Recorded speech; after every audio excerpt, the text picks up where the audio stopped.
I think we all experience issues with body corporates, especially body corporates that don't take a lot of action, and it really depends on who the board of trustees are. Some trustees are more active than others. Some trustees make decisions fast and make sure to implement these decisions. Unfortunately, this is not always the case. And very often what we find with body corporates is decisions are made that aren't necessarily for the benefit of the body corporate and the units as a whole, but simply for trustees. So as an example of this, you'll find that even though levies should be increased in order to ensure that there are sufficient maintenance funds in place, these aren't increased simply because people complain about affording them, and as a result, the body corporate or the structure is going to disrepair. So unfortunately, what we have noticed in practice is a lot of body corporates do not have the foresight to be able to run the body corporate for long-term benefits and simply run it on a day-to-day basis, hoping to make the owners happy. And an issue that we experience in particular is supply of services to the units at the body corporate. Now, this particular question was regarding a gas supply to the individual units, and the owners complaining that the gas supply was higher than what it was supposed to be, that the charges were way too high, and that this needs to be investigated.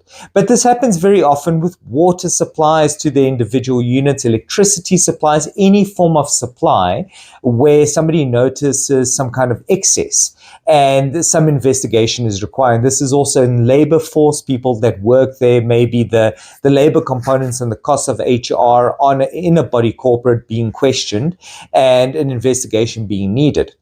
Now, what do you do in a situation where an owner notices that there's obviously some issue, in this instance, a gas supply and potential overcharging? How does an owner now challenge the body corporate? Now, there's several ways. The most common, easiest way is to approach CSOS. CSOS does deal with this as an ombud.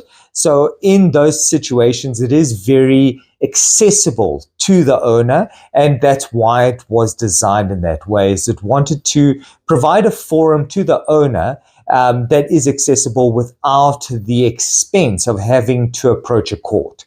So CSOS is definitely one of the better ways, and I would suggest to everyone that your first port of call would be to lay a complaint with CSOS. Now, if that doesn't work, we start looking for practical examples of things that can be done. Now, one practical example that might even work more efficiently than CSOS is a collective of owners. And people often don't look at us because, in our society, sometimes we do take on challenges upon ourselves and try and sort out these problems. But the collective means a lot. And if a number of body owners are experiencing the same thing, remember that the board of trustees are voted in by the owners. And unlike an example, like a government of a specific country, no names mentioned, if you want to vote the executives out or the people in charge out, it's a challenge. You have to wait for the 5 years. There has to be some vote of no confidence at some point, and it has to be passed, and there's appeals and screaming and a whole range of things that happen. It's not the same with body corporates. So being able to get a special meeting called, being able to challenge the current board and being able to get action from them is actually not that difficult, provided that you've got the support needed. And, you've got the support needed. So the collective is important, and then you follow the rules. And the rules are there that allow people to call meetings, to do the necessary. And each body corporate has their rules. These rules are publicly accessible. So before you even think of approaching a court and trying to get some kind of order or interdict or whatever the case is, follow the rules. Follow the rules, get your friends, get together, call a meeting, do the challenge. And I can almost assure you that if your body corporate's already being run in a bad way, this is probably better than just going to CSOS and trying to sort out one problem.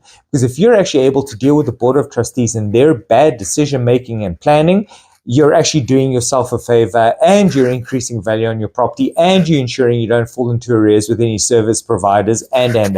So definitely suggest that you take control of your body corporate as soon as possible.